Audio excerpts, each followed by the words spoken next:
are warmly welcoming you, Professor Fernando Reimers. I'm delighted to be with you, Lala.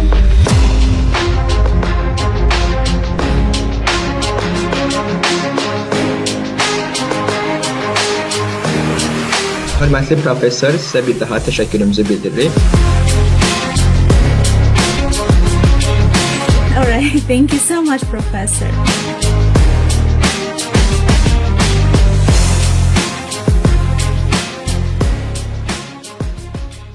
Əziz təhsil sevərlər, Harvard dərsindəyik.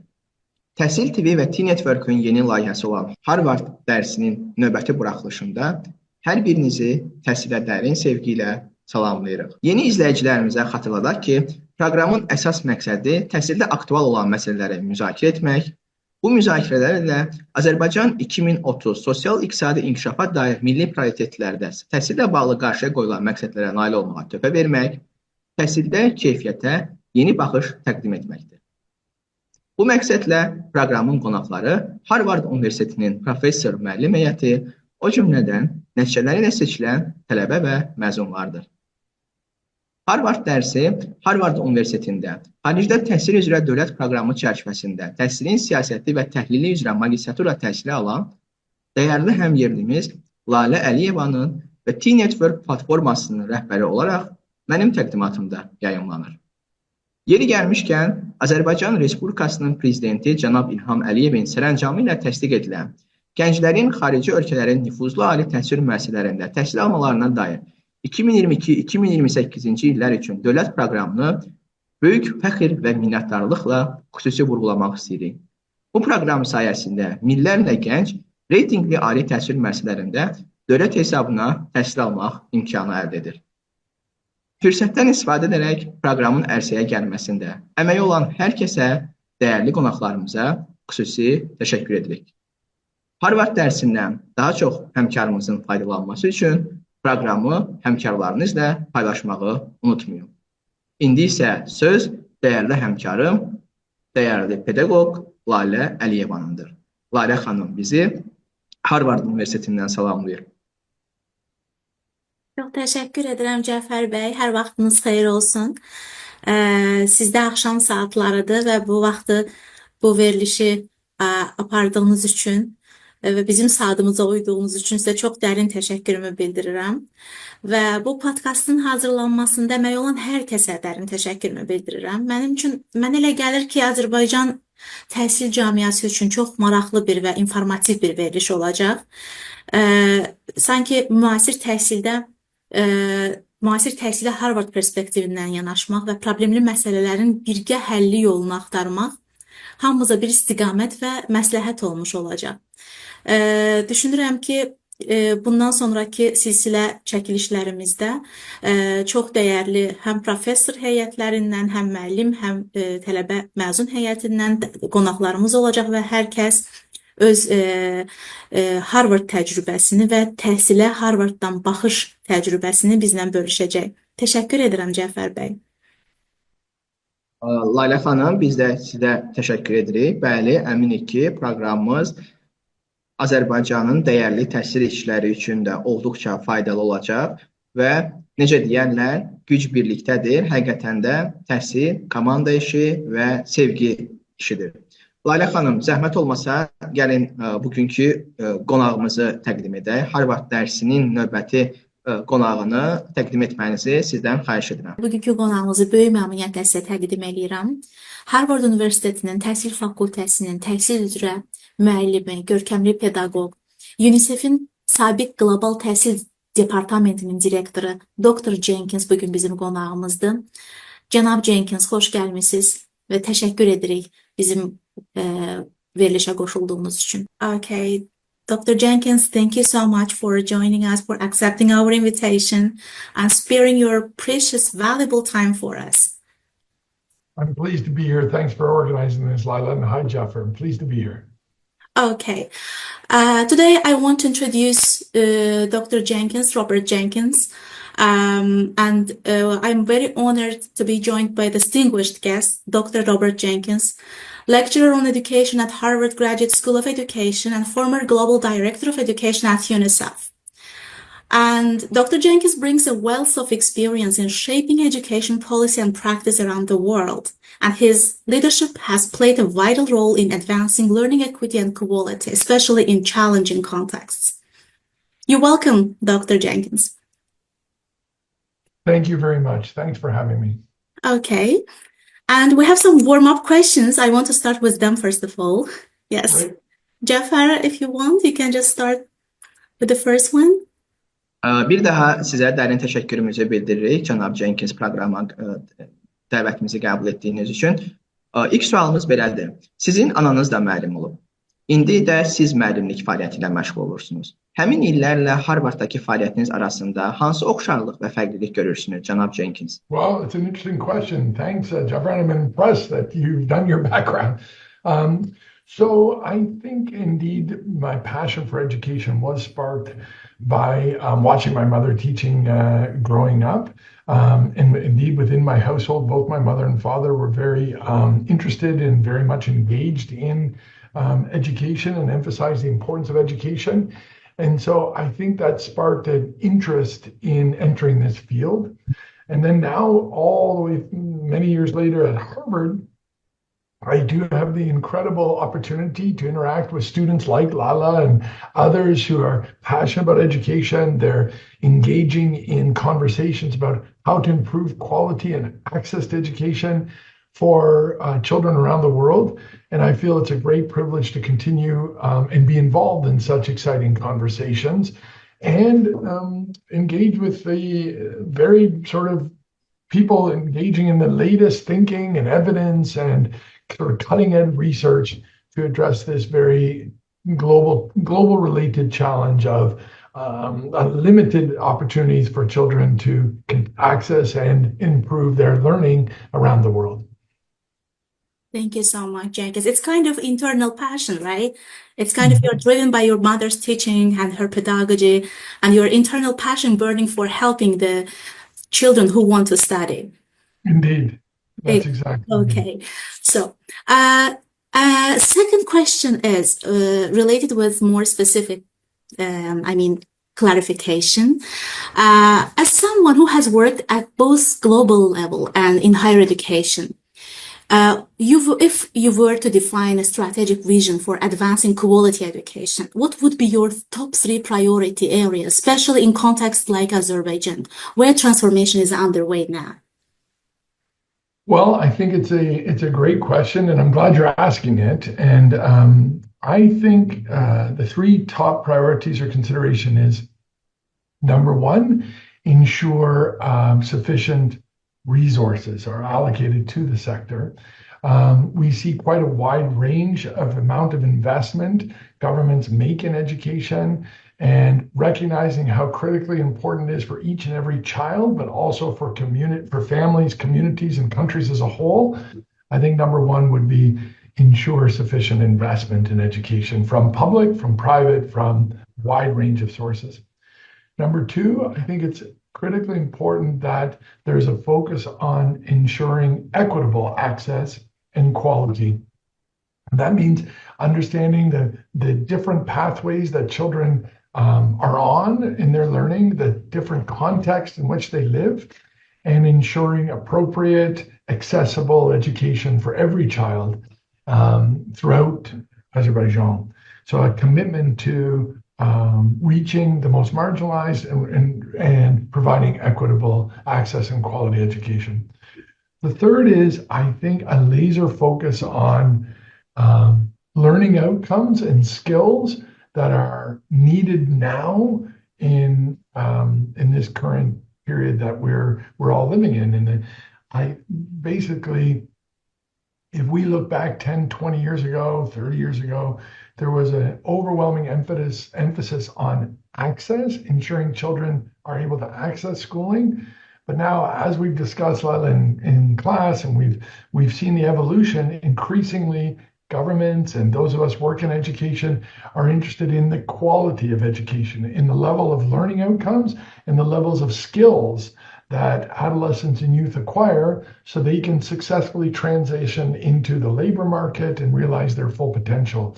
So to shift now towards that quality and ensuring appropriate skills and applicable skills in the job market would be my third key point. So summarizing, sufficient resources, reaching all children with appropriate pathways, and a focus on learning outcomes and skill development, I think are three key ingredients for success. Yeah. Thank you so much for it. Actually, you mentioned this in the classes as well. I really appreciate your approach, your purpose in showing us the way how to achieve equitable education. However, there are some problems in the context, like including Azerbaijan, that there is equity gaps in urban and rural education. What global strategies have proven effective in ensuring inclusive quality education for especially in under-resourced areas? How to make the balance between rural and urban context in terms of education infrastructure?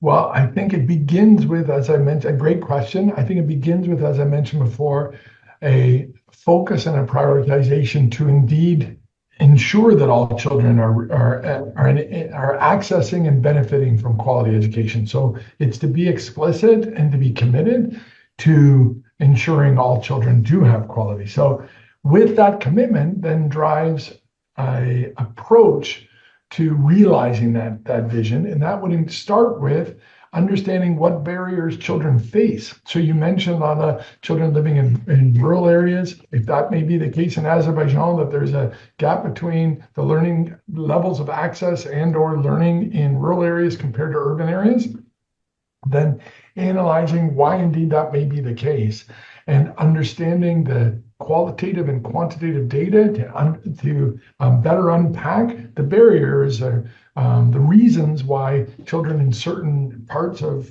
different countries, certain areas, are having less opportunities to access and have quality education. Then within that, there's often geographic differences. There are often, meaning children that live in different parts of the country often have different levels of access or quality education. It's definitely the case in my own country, in Canada. There's different levels of access and quality of education depending on which part of Canada. Within that also, there are certain children that have characteristics that often correlate with less access and quality. So girls often face particular barriers to access, particularly at older ages. We have people that are living in children that are living in poor households, children that have less access to technology, children that live distance from schools. These are all potential markers of enabling us to better understand which children are falling behind compared to those children that are not. Then, Laila, it comes to overcoming those barriers. And I think the way to address that is looking at the supply side and the demand side. On the supply side, looking at the quality of the education that's provided, looking at that level of access of the education, looking at the capacity of teachers, capacity of supervisors, looking at the curriculum, looking at the availability of learning materials. So getting into the detailed analysis of the supply of education from the lens of, is it reaching the most marginalized in those areas based on the analysis of the barriers that children face. On the demand side, there may be and often are specific challenges that marginalized children face. It can be the cost of education. It can be the cost of transport to get to schools. It can be the opportunity cost of attending school, where otherwise you could be working if you're adolescents. It could be a fear because of potential high rates of violence in certain countries. So understanding also the demand that will enable children to continue to school. So again, to summarize, doing a detailed analysis of the barriers and the reasons for marginalization of certain populations within each country, and then looking at the supply and demand side constraints that will enable children to be successful in school, all children. Thank you so much, Professor, for sharing that insightful perspectives with us. And my next question is related with our frontline soldiers who are teachers. Can you tell me how can you imagine how can teacher training programs be reimagined to prepare educators for the future, not only in pedagogy, but also in emotional intelligence and global citizenship? Well, great question, Laila, and you're absolutely right to raise the very important role of teachers. And there's no question teachers are at the heart of the success of a child's learning journey. And those countries that invest heavily in supporting teachers correlate directly to higher performing education systems. So what does that support look like? I think you're absolutely right to look at pre-service training, meaning what certification and learning do teachers do before becoming teachers? And then in-service training, what is the ongoing support that teachers are provided while teaching? And there's a lot of exciting models to enable that to happen. Really exciting models of using technology to better support teachers, both with training, but also in how they deliver the curriculum, the pedagogy. I think ongoing mentorship is showing incredible promise, meaning different teachers supporting each other, principals, and having hubs of excellence to which teachers can share best practices is also showing great promise. I think also enabling teachers to assess and monitor the changes in learning in their own classrooms, and then walking through a process with teachers with support to enable them to accelerate the learning and skill acquisition that children go through. These are all really exciting initiatives that we see around the world that are having great promise. But it begins with a recognition of what a central role teachers play in the success of an education system and the success of a child on their learning journey. And with that commitment, there are a number of very impressive ways to enable that support to be realized. Thank you so much. Üzr istəyirəm. Məncə müəllimlərin emosional vəziyyətinin də inkişafına müəyyən qədər təkan və dəstək olmalıyıq. Elədirmi? I do think, well, actually, one example of why social emotional learning and having teachers skilled in and supported to enable the acquisition of social emotional learning and support to children was from the school closures of COVID. I think one of the lessons we all took globally, when I was the Global Director of Education for UNICEF at that time, it was clear that the importance that schools and teachers and classrooms play in the social emotional well-being of children. And we saw it when schools were closed, we saw what an impact it had on children's social emotional well-being. So indeed, now that schools, of course, are reopened and teachers are back in classrooms, I think it's once again a lesson that we're learning on how important providing holistic support to each child is, and that requires teachers to be trained in and have the materials and the tools to be able to reach children in a holistic way. And that includes social emotional learning. There's very strong evidence that shows the correlation between a child's social emotional well-being and their learning levels. And so those are as a symbiotic relationship that reinforces each other. And fortunately, I think we see more and more education systems around the world prioritizing social emotional learning in the classroom. Yes. And my next question is about your debate with Professor Fernando. I was actually supporting your side in the debate. You were prioritizing foundational skills and early childhood education over 21st century skills, actually. And I just want to know that, do you think that really foundational skills and early childhood skills are actually should be more prioritized than 21st century skills, or it was just for a winning debate? I'm not sure, but I want to know your perspective on this issue as well. So to be clear, I think all are critically important. If we walk a child along their learning journey, if we think of it that way, I think everyone is convinced of the overwhelming evidence of the importance of early childhood education, enabling young children to be provided with 1 year of preschool so that they begin school what we call school ready, meaning they enter into the first day of the first class of primary school ready to learn. And there's lots of evidence and lots of science on how to enable that, but the simplest way is provide 1 year of preschool of high quality. And the return on investment is very, very high. On primary school, moving to foundational learning, so now I've entered school and I'm 5 or 6 years old and I'm ready to learn.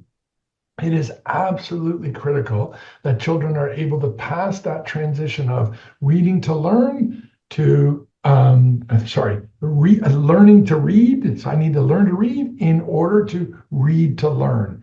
Learn to read to be able to read to learn. What I mean by that is, at a certain point in the curriculum in Azerbaijan and all countries, children need to be able to read in order to continue to access the curriculum and to be successful in school. And that is normally around grade 3, 4, 5, 10, 11, 12, when you should be completing your reading and learning to read, and now you need to be able to read to learn all the other subjects. And we see that's why that key transition point is critical. And Laila, as we've discussed in class, it is underinvested in. So I do believe it is critical that governments and those of us who work in education focus on early childhood education and the acquisition of foundational learning, being able to learn to read and write and do basic numeracy. Because without foundational learning, then we see high rates of dropouts in early adolescence, 12, 13, 14 years old. Children are no longer able to be successful in school, so they no longer come. It's back to the supply and demand challenge. Now, that does not, however, negate the very real importance of enabling adolescents, teenagers, adolescents, and youth to have the 21st century skills to be able to transition into the workforce. Absolutely. But in terms of return on investment in public resources, the highest return on investment is early childhood education and moving to the acquisition of foundational learning. You mean it should be implemented in stages, right? Just following each other. First education, early childhood education, then followed by 21st century skills. I mean, if you have limited resources, which every country does, and you want to, in a sense, realize the greatest return on your investment in those resources, you get your highest return on investment in younger children. If you had unlimited resources and you could work on all fronts equally, then that's ideal. But in an era of trade-offs, prioritizing early childhood education, foundational learning has the greatest return on investment. It also is meaning it has the greatest impact on those children and subsequently on their families, communities, and societies. It also has the greatest impact on reducing marginalization and promoting equity. Because it's at that point, early childhood education, for those children who don't have access to 1 year pre-primary or do not start school ready, compared to children who do, that divide is very, very hard to make up later.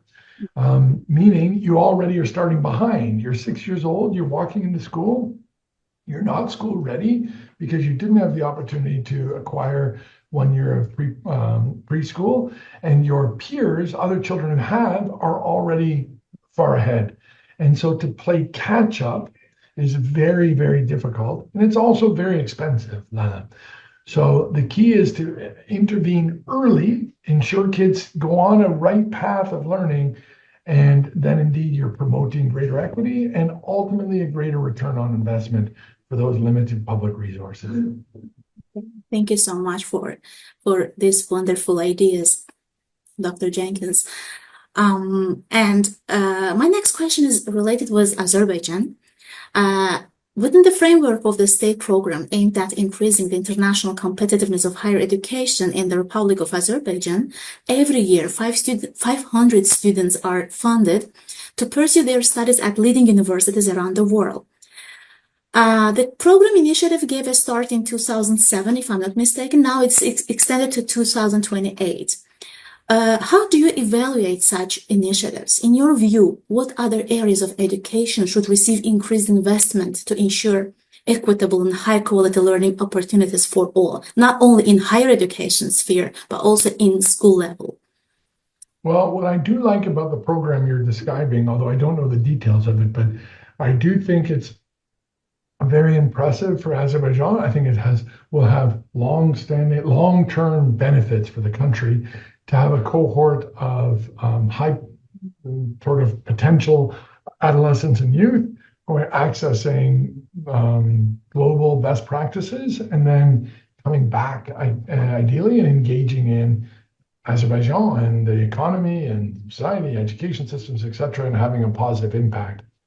I think as the world becomes increasingly interconnected and also change is becoming quicker and societies are changing at a more rapid pace, I think these type of bridges between countries, between populations, opportunities to take the best practices from around the world and obviously contextualize them and bring them back to what is appropriate in every country. But basically this growing interconnected world and fast-paced change, programs that enable people in Azerbaijan to benefit from that and share also the experiences of Azerbaijan globally, but also benefit from the experiences globally to come back to Azerbaijan. Indeed, is very exciting. I think it sounds like a great program. Okay. And what lessons should we draw from the educational experiences of countries that have achieved success in education? Of course, I'm sure that just copying and pasting it in different contexts is unsuccessful intervention. But for example, let's take Singaporean model, right? And of course, we cannot imitate the same in the context of Azerbaijan. But what important domain should we pay attention to that we can also be at least similar to the standards of Singaporean model? Well, I think you're going to, again, I'm coming back to, you will see countries like Singapore, South Korea, Finland, these like very high-performing countries in terms of education systems. Vietnam is another example.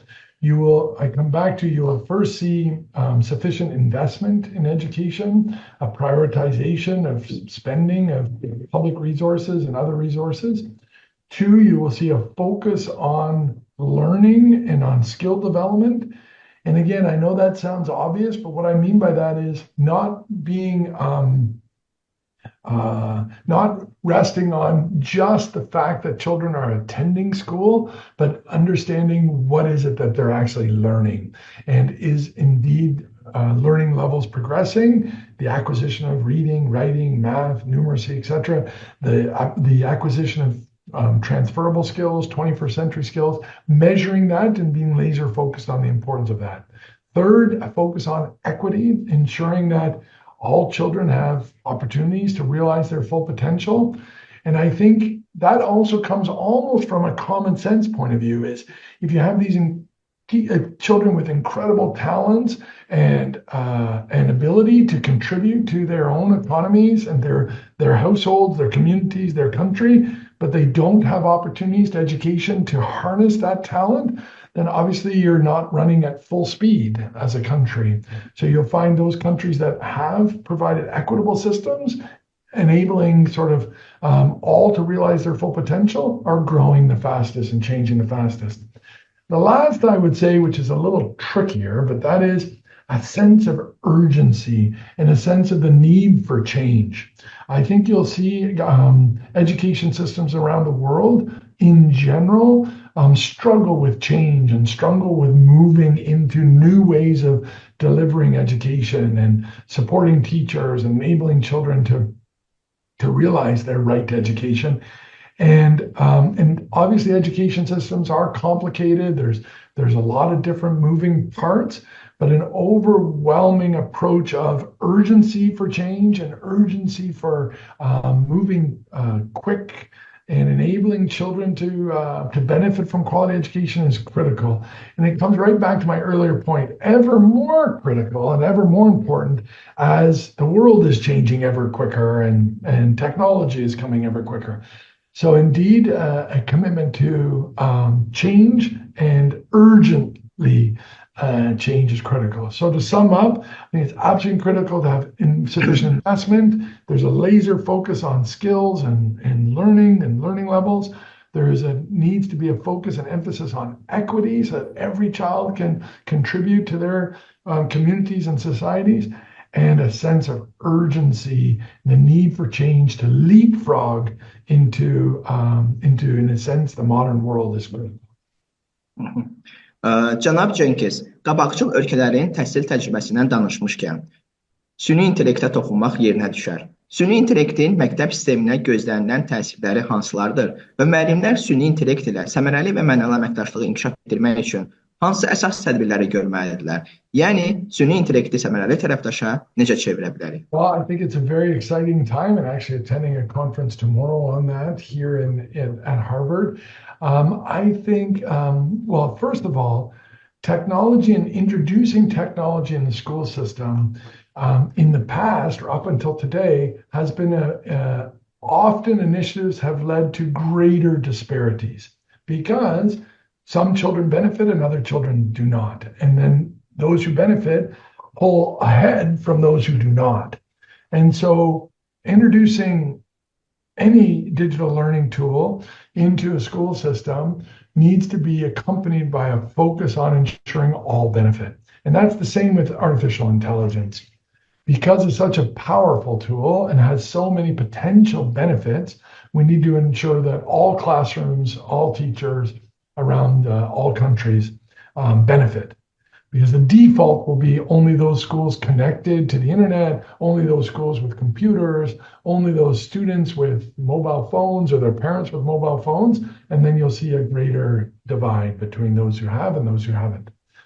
So with that focus, though, I think artificial intelligence has the tools we see that are AI enabled are showing great potential on learning levels because it can further tailor learning to each and individual child because AI can very quickly support children along their individualized learning journey. Very exciting. I think there's great evidence and tools that enable teachers to better deliver in classrooms with AI-enabled tools. Simple things like developing lesson plans and grading and finding new different ways of delivering the curriculum, pedagogy, and developing learning materials. Many functions a teacher can play can be enhanced with effective use of AI. And then maybe lastly, from an education system point of view, AI is showing incredible potential, meaning the flow of information from the center, all the way from the Minister of Education or Ministry of Education down to classrooms and back can be AI enabled, that flow, and it can therefore shorten the feedback loops and enable action to be taken quicker. Then if you think back many years ago, and in some cases it's still the case, I'm not sure in Azerbaijan, but in America, you go to classrooms and you see teachers with those big books, and they fill out in hand every single child's name and every single grade. And then that book sits there, and then eventually it has to be summarized, those grades, and it gets given to a school, and the school puts in another form and shifts. All of that now can be done in seconds or milliseconds, enabling much quicker feedback loops. So indeed, we're in a very, and that enables the transformation of education systems that is needed in many countries, if not all countries. So an exciting time, but it has to begin with a commitment to ensure all children will benefit. Cənab Cenkins, icazənizlə son 3 sualı sizə ünvanlamaq istəyirik. Suallarımızdan biri belədir ki, təsəvvürünüzdəki ideal dərs modelini necə canlandırardınız? So, 2 things I would say is to score 10 out of 10 or an A+ on a lesson. One is tailored and individualized to the extent possible to reach each child where they are in their learning journey. So, for example, if coming back to foundational learning, And then basically this is the case in all classrooms that are age-based, meaning children are all the same age, 9 years old, 10 years old, learning how to read, 8 years old, learning how to read. You'll have some 8-year-olds in the same classroom that are reading paragraphs or reading big books. Other 8-year-olds in that same classroom will still be learning their letters. So the first is the lesson has to be tailored to meet each child where they are in their learning. So those children that are learning letters are being supported to learn letters. Those children that are learning paragraphs or writing stories are able to do it. And that's not easy to do as a teacher, particularly in very large classrooms. But with technology, with innovative approaches, it's called teaching at the right level. I think it's absolutely critical, because otherwise you're either constraining those children who are more advanced and it's boring, or you're missing children. The lesson is going right over the heads of certain children. It's too advanced. The second is engaging. Classes have to be a sense of engagement, sense of empowerment, a sense of children themselves are in charge of their own learning and are able to express themselves, and if you'd like, are the captain of their learning ship. So with those two concepts or fundamental philosophies, if you like, then the nuts and bolts of teaching can follow from that. Thank you so much. Cənab Cenkins, sizinlə söhbətlərimizin birində öyrənmə böhranından geniş bəhs etmişdik. Maraqlıdır, öyrənmə böhranının mövcud olduğu bir dövrdə sizin təhsillə bağlı ən böyük arzunuz nədir? Məsələn, mənim arzum öyrənmə böhranını öyrənmə təntənəsinə və zəfərinə çevirməkdir. Bəs sizin? I think we are experiencing a global learning crisis, and how I define that is children are not acquiring the level of learning outcomes or later in life skills that enable them to realize their full potential. As an example, 70% of 10-year-olds in low and middle income countries globally, 70%, 7 out of 10 children, are not able to read a simple text in their mother tongue by the age of 10 globally. And so that's a learning crisis. And so or an indicator of a learning crisis. The learning crisis is multifaceted, but that's just one indicator that shows that indeed we are globally facing a learning crisis. So it comes back to the conversation that we were having earlier, Lalə and Cəfər, that is, we need to increase our investments in education. We need to support teachers more effectively. We need to transform education systems to have a laser focus on learning and learning levels. We need to be more equitable in our investments to ensure every child can benefit. And I think with these fairly simple ideas, but hard to implement, because again, we're back to education systems are complicated, education systems are multifaceted. So I recognize fully these concepts are challenging to implement at scale at the needed speed and rapidness that is required. But some countries are showing great promise, and indeed, that's, I think, where it becomes very exciting. Cənab Cenkins, proqramımızın ənənəvi sualını sizə ünvanlamaq istəyirik. Sanki auditoriyada, dərsinizdə fikri dağınıq olan yeniyetmə Cenkins əyləşib. Onunla necə davranardınız? Nə məsləhət görərdiniz? Well, it comes back to, I think it's a great question. I think it's critical. And when you do, if the three of us were to travel to 1,000 classrooms and spend a day in each, we would often see certain children not fully engaged in the classroom. So it does come back to, we need to enable teachers and to have the support and the wherewithal, the materials, to reach each child where they are along that learning journey. Now, that doesn't only mean learning levels. It doesn't mean reach them only by what they know, but also by what they're interested in, and enable them to reach their goals as they see it.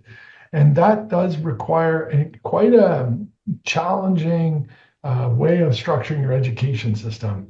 Because I think as we move forward, more and more we're recognizing multiple pathways, multiple ways of children learning and engaging is the key to success.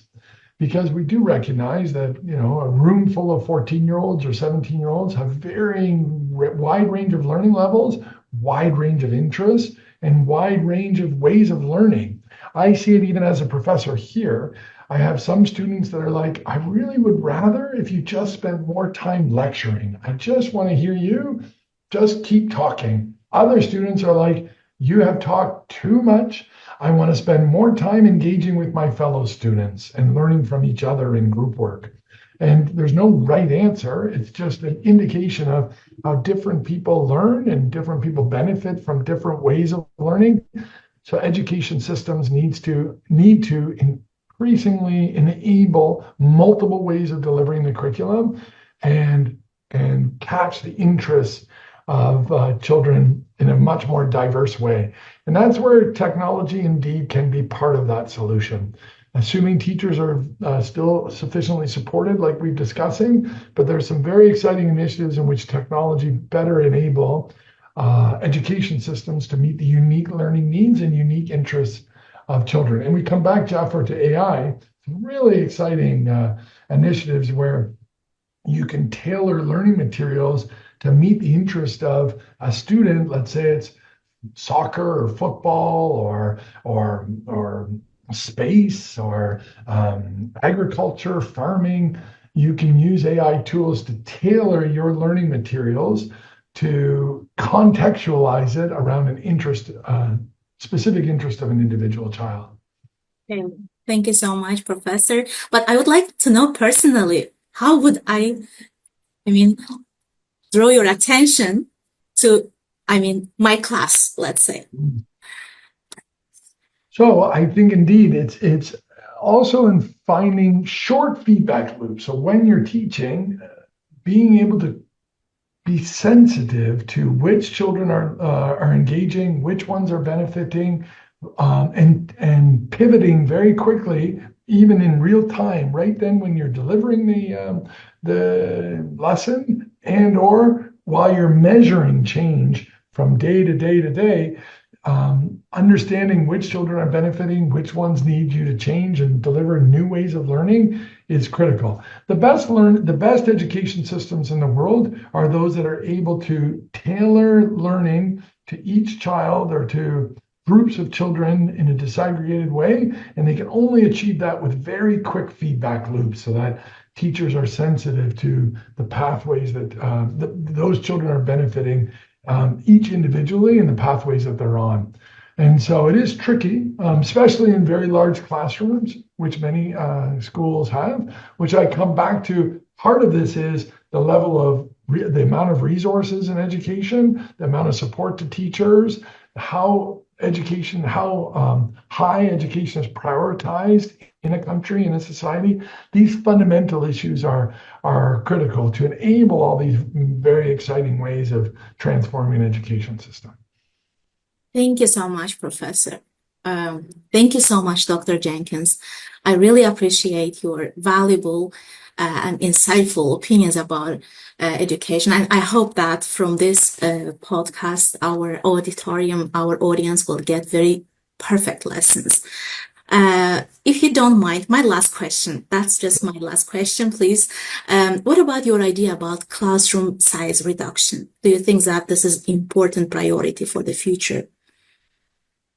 I think amazing innovations can be introduced in relatively large classes. Having said that, there is a ceiling, there is a maximum.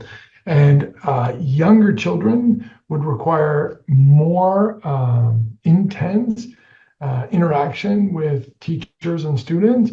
And as children get older, they can be in larger classes, I would argue. But there isn't like a magic number. I don't subscribe to 36 is small enough. Once you hit the 37th child, you can't do it. It's not that scientific, but because it also links to the earlier conversation we're having, levels of support of teachers, levels of support of learning materials, the learning environment, the classrooms themselves, level how much technology is being used, etc. But I think the simple answer to that is indeed for younger children, if classes get larger and larger, it's going to limit the amount that you can basically practice the skills and the practices that we've been discussing in this podcast. Tailored learning, enabling every child to realize the right to education in a way that works for them, etc. I mean, in my previous job, when I was a global director of education for UNICEF, I would attend some school systems in particularly poor countries that you'd have grade 2, grade 3 with over 100 children in the class with only one teacher.